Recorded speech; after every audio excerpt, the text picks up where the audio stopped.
بسم اللہ الرحمن الرحیم۔ سامعین ایک مرتبہ درود شریف پڑھیں صلی اللہ علیہ وآلہ وسلم۔ آج ہماری موضوع ہے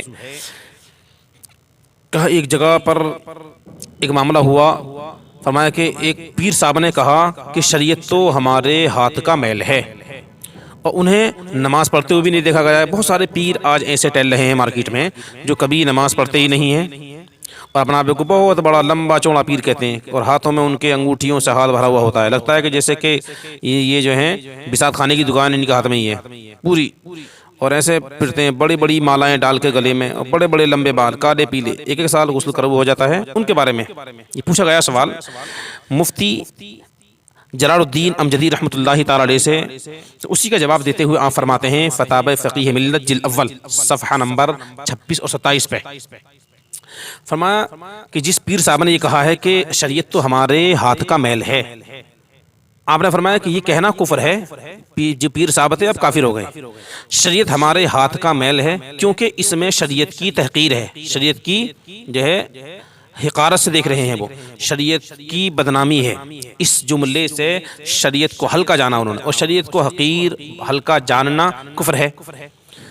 فرمایا اور اس لیے کہ جو شخص نماز باجماعت نہ پڑھتا ہو، پابند شرع نہ ہو، وہ ہرگز پیر نہیں بلکہ شیطان کا مسخرہ ہے۔ فرماتے ہیں کہ وہ شیطان یعنی پیر تو نہیں ہے لیکن شیطان کا مسخرہ ہے، شیطان کا چیلا ہے، شیطان کے ساتھ کے بتائے ہوئے معاملوں پر کام کر رہا ہے۔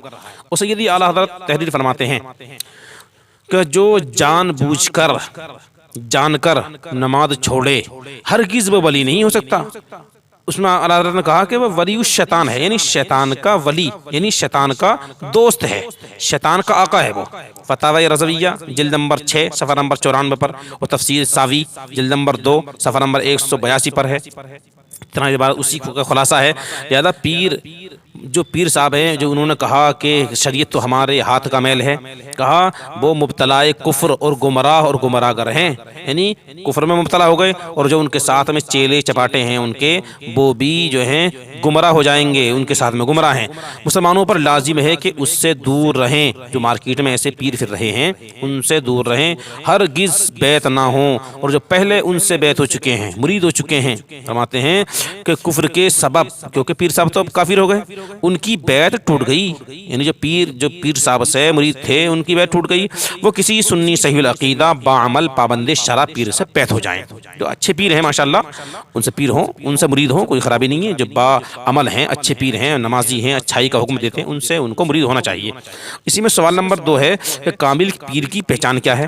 اسی کی نقل کرتے ہوئے اسی کے بارے میں فرماتے ہیں کہ پیر کامل کی پہچان تو یہ ہے کہ وہ صحیح سنی صحیح العقیدہ ہو، کم از کم اتنا علم رکھتا ہو کہ بغیر کسی کی مدد کے اپنی ضرورت کے مسائل خود کتابوں سے حل کر سکے، ورنہ اگر خود حل نہ کر سکیں گے پیر صاحب کے جو مسائل، تو پھر کیا پہچانیں گے حرام کیا ہے حلال کیا ہے؟ پھر تو وہ حرام میں مبتلا رہیں گے۔ اور ساتھ میں جو ان کے چیلے چپاٹے ہیں، مریدین ہیں، محبین ہیں، متقربین ہیں، وہ بھی ایک نہ ایک دن ان کے ساتھ میں جو ہے ایسے ہی کفریات میں، خرابیوں میں، حرام خوریوں میں مبتلا ہو جائیں گے۔ اس کا سلسلہ حضور اقدس صلی اللہ علیہ وآلہ وسلم تک متصل ہو، یعنی ملا ہوا ہو، اور فاسق مولن نہ ہو، اللہ گالیاں نہ بکتا ہو، نمازیں نہ چھوڑتا ہو، خرافات نہ کرتا ہو۔